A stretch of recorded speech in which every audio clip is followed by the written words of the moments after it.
लग्नानंतर होईलच प्रेम. प्रेक्षकांनो, मालिका खूपच सुंदर वळणावरती आता आपल्याला जाताना दिसत आहे.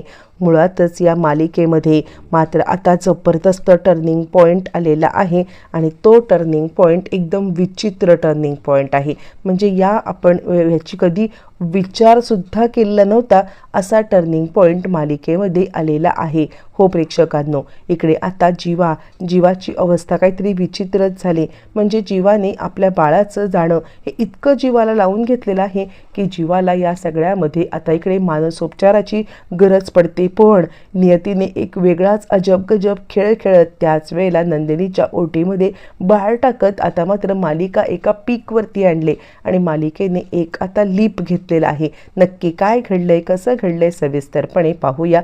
छोटासा व्हिडिओ चुकवू. इकडे आपण पाहिलंय की या दोघांचं खूप भांडण झालेलं आहे, ते म्हणजे दिव्यावरून. आणि त्यामुळे आता काव्या रागावून बसलेली आहे आणि काव्या रागावून आता इकडे त्याला जाब विचारत आहे. का हे सगळं असं करायची तुम्हाला गरज होती? का तुम्ही हे सगळं केलं?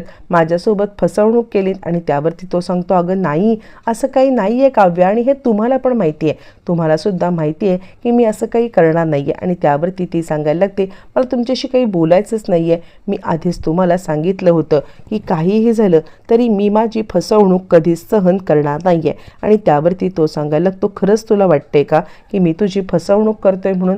म्हणजे कितीही काही झालं ना तरी आपल्यामध्ये कोणीही मुलगी यायला नको, म्हणून आता आपल्याला मुलगी नको आहे हे मी तुला सांगतोय. आणि असं असताना तू माझ्यावरती शंका घेतेस का, असं म्हणत तो आता तिला हे करण्याचा प्रयत्न करतोय. पण आता काव्याला माहिती आहे की हे सगळं काही खरं नाही आहे किंवा आता दिव्यामध्ये कधीच पार्थ गुंतणार नाही आहे, त्यांचं आपल्यावरतीच प्रेम आहे. पण तिचा लटका राग काही संपत नाही आहे आणि लटक्या रागाने ती आता हे सगळं बोलत आहे. बरं, हे सगळं होत असताना मग आता चिडलेली काव्या एक पार्थच्या धोपाटा लावून देते आणि पार्थ आता ओरडायला लागले, काय चाललंय काय? म्हणजे एक प्रेग्नेंट बाई इतक्या जोरात मारू शकते, मला तर विश्वासच बसत नाही आहे. असं म्हणत असताना ती सांगते, एक प्रेग्नेंट बाई अजून काय काय करू शकते ना, हे मी तुम्हाला सांगेन आता बरोबर, असं म्हणत ती चांगलीच चिडलेली आहे. बरं, हे सगळं होत असताना आता इकडे नंदिनीला ऑलरेडी मिथून काकांकडून कळलंय की काहीतरी गडबड आहे. ते आता म्हणजे जीवा कॉस्ट्यूम वगैरे घालून कुठेतरी जातोय, परत तिकडून येतोय आणि काहीतरी त्याचं वेगळं चालू आहे हे ज्या वेळेला नंदिनीला समजलेलं आहे. आणि त्यावेळेला नंदिनी विचार करते, नाही, मला आता जीवांचं काय चाललंय कळायलाच पाहिजे. जीवांना या सगळ्यामध्ये आता काहीतरी त्रास होतोय हे मात्र खरं आहे. त्यांना खूप जीवाला त्रास होतोय, पण हा कसला त्रास आहे, काय आहे, हे सत्य मला आता शोधून काढलं पाहिजे. आणि त्यासाठी नंदिनी मात्र आता रात्रभर जागत राहते. रात्रभर जागत राहून ती आता विचार करते की मी या सगळ्यामध्ये आता मात्र म्हणजे जीवाचा पाठलागच करणार. आणि रात्री आता ज्या वेळेला जीवा उठून जाणार त्यावेळेला तिने दाराला घुंगरू लावून ठेवलेत. दाराला या कारणासाठी घुंगरू लावून ठेवलेत की जेणेकरून जीवा ज्या वेळेला उठेल त्यावेळेला तिला पण जागेल आणि ती त्या घुंगरांचा माग काढत तिथपर्यंत जाईल. आणि तसंच घडतं. ज्या वेळेला जीवा उठतो आणि तो बाहेर जायला लागतो त्यावेळेला नंदिनीला पण जाग आली त्या घुंगरांच्यामुळे, कारण जीवाने दार लावल्यावरती ते घुंगरू आता वाजायला लागलेले आहेत. नंदिनी विचार करते की नाही, आता मी जाऊन बघतेच की जीवा नक्की कुठे गेलेत. आणि नंदिनी उठलेली आहे. नंदिनी उठते. नंदिनी उठून आता इकडे ज्या वेळेला येते आणि नंदिनी पाहायला लागते तर आता जीवा ज्या ठिकाणी गेलेत ते ठिकाण मात्र आता दुसरं तिसरं काही नाही आहे, तर ते ठिकाण आहे ते म्हणजे अडगळीतला तो पाळणा. जीवा रोज रात्री त्या अडगळीच्या खोलीमध्ये जातात, म्हणूनच त्याच्या पायाला जी धूळ लागलेली आहे ती आता नंदिनीला दिसत आहे. आणि त्यानंतर नंदिनी तिकडे येऊन पाहते की नक्की जीवा या अडगळीच्या खोलीमध्ये येऊन करतायत तरी काय, आणि म्हणून ती ज्या वेळेला पाहण्यासाठी आलेली आहे आणि त्याच वेळेला तिच्या पायाखालची जमीन हादरली, कारण आता जीवांनी तिथे आता एक छोटं बाळ म्हणजे छोटी बाहुली तिकडे टाकले. आता ही अपेक्षा तर आता जीवांच्याकडून नाही आहे हे तिला माहिती आहे. म्हणजे आता हे असं कोण करतं ज्याचं मानसिक संतुलन ठीक नाही आहे, तीच व्यक्ती हे सगळं करू शकते. जीवाला ह्या अवस्थेमध्ये पाहून नंदिनीला खूपच मोठा धक्का बसलेला आहे. आणि त्यानंतर ती पाहतीये की जीवा काय करतोय, कसं करतोय. आणि त्यानंतर मग आता या सगळ्यामध्ये जीवाने एक छोटी डॉल तिकडे ठेवलेली आहे. छोटी डॉल तिकडे ठेवल्यावरती मात्र आता जीवा या सगळ्यामध्ये बराच वेळ त्या डॉलकडे पाहतोय. नंदिनीला अजूनही कळायला काही मार्ग नाही आहे की नक्की आता इकडे जीवा काय करत आहेत. आणि त्याच वेळेला नंदिनी मात्र आता हादरले जेव्हा तिला दिसले की जीवा या सगळ्यामध्ये त्या डॉलला अंगाई गाऊन आता इकडे झोपवत आहेत. ज्या वेळेला जीवा आता त्या डॉलला अंगाई गाऊन झोपवत आहेत आणि त्याच वेळेला मात्र आता नंदिनी इकडे हादरले. नाही नाही, काय आहे हे सगळं? म्हणजे बाळाचं म्हणणं आता इतकं त्यांच्या जिव्हारी लागलेलं आहे की या सगळ्यामध्ये मात्र आता जीवाने स्वतःची ही हालत करून घेतलेली नंदिनीला अजिबात बघवलेली नाही आहे प्रेक्षकांनो. आणि नंदिनीला स्वतःला दोष देते. नंदिनी रडती आहे आणि तशीच आल्या पावली ती तिकडून माघारी फिरते. काहीही झालं तरी जीवाच्या समोर आता ती काहीच बोलत नाही आहे, जेणेकरून उगाचच आता मात्र हा विषय वाढायला नको आणि त्यासाठी ती तिकडून निघून जाते. पण रूममध्ये आल्यावरती ती विचार करते, नाही, मला आता जीवांना या सगळ्यामधून बाहेर काढायला पाहिजे.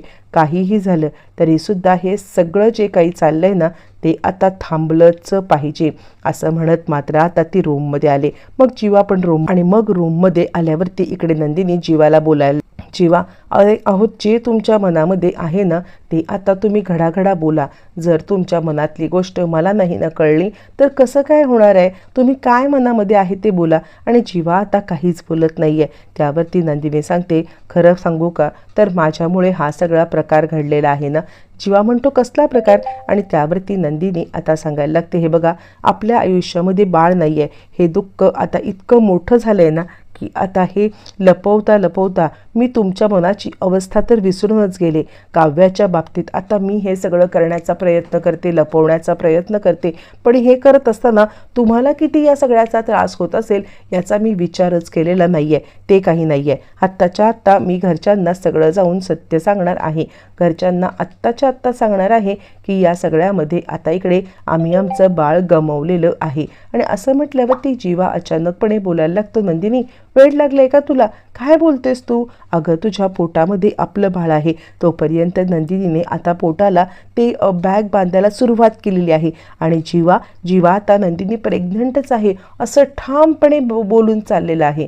त्याला या सगळ्यामध्ये आता मात्र नंदिनी प्रेग्नंट असल्याचंच असं वाटत आहे की ती प्रेग्नंटच आहे. जीवाने मनाची धारणा केलेली आहे का आता इकडे नंदिनीला समजले काहीतरी गडबड आहे. आपण आता हे नाटक करता करता जीवाशी खेळतोय हे तिच्या लक्षात आले आणि ती आता सांगायला लागते, काय बोलताय तुम्ही? अहो असं करू नका, मला तुमच्या मदतीची साथीची गरज आहे. असं असताना तुम्ही असं कसं बोलू शकता? यावरती तो म्हणतो, काय बोललोय मी? अगं जे बरोबर आहे तेच बोललोय. आपलं बाळ आता काही दिवसात आपल्या हातात येणार आहे ना.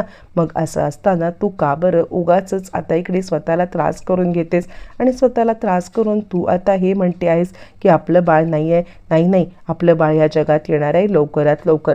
तू स्वतःला त्रास करून घेऊ नको असं म्हणत तो आता नंदिनीला बोलतोय. नंदिनीला काहीच कळत नाहीये. तो तिच्या पोटावरती कान ठेवतोय, ऐकण्याचा प्रयत्न करतोय आणि मला ठोके का ऐकू येत नाहीयेत असं आता बोलायला लागतोय. नंदिनी म्हणते, जीवा तुम्ही ठीक आहात ना? जीवा ठीक आहात ना? असं म्हणत ती त्याला बोलण्याचा प्रयत्न करते प्रेक्षकांनो. पण आता जीवाची मानसिक स्थिती बिघडलेली आहे. आता मात्र नंदिनीला खूप मोठा विचार करण्याची वेळ आली. नंदिनी विचार करते, नाही, मी हे काव्यासाठी करत होते, पण माझ्या लक्षात नाही आलं की या सगळ्यामुळे मी जीवांच्या म्हणजे मानसिक ह्याच्यासोबत खेळत आहे. मी किती मोठी चूक करत आहे असं म्हणत ती आता स्वतःलाच या सगळ्यामध्ये दोष द्यायला लागलेली आहे. आणि त्यानंतर मात्र आता ती विचार करते, नाही, काहीही झालं तरी मला घरच्यांना सगळं सत्य सांगायला पाहिजे आणि त्यानंतर जीवांना डॉक्टरांकडे घेऊन जायला पाहिजे. पण प्रेक्षकांनो इथेच आता मालिका एका वेगळ्या टर्निंग पॉईंटवरती आलेली. जीवावरती आता ट्रीटमेंट सुरू होणार आहे आणि त्याच वेळेला नंदिनी कोणाला काही सांगणार तर नंदिनी ऑलरेडी प्रेग्नंट आहे. कारण तिच्या पोटामध्ये 2 बाळं असताना एकाच बाळाचं मिसकॅरेज झाले आणि एक बाळ मात्र पोटामध्ये सुखरूप आहे. ही गोष्ट ज्या वेळेला समजणार पण त्यावेळेला लेट झालेला आहे. जीवा या सगळ्यामध्ये आता मात्र स्वतः इकडे मेंटल हॉस्पिटलमध्ये आहे आणि घरच्यांना ज्या वेळेला हा सगळा प्रकार कळलाय की काव्यासाठी हा सगळा मोठा निर्णय तिने घेतलाय, घरच्यांना धक्का बसलाय. आता जीवावरती उपचार तर सुरू झालेले आहेत, पण इकडे नंदिनीने बाळाला सुद्धा जन्म दिलेला आहे. एकाच वेळेला अनेक गोष्टी घडामोडी उलट्या सुलट्या घडत चालल्यात आणि जीवा हॉस्पिटलमध्ये आहे. नंदिनीला एक बाळ होणार आहे. मालिका कोणत्या वेगळ्या दिशेने चालले, जीवा बरा होणार का, नक्की काय घडणार, येणाऱ्या भागामध्ये अनेक प्रश्नांची उत्तरं आपल्याला मिळणार आहे.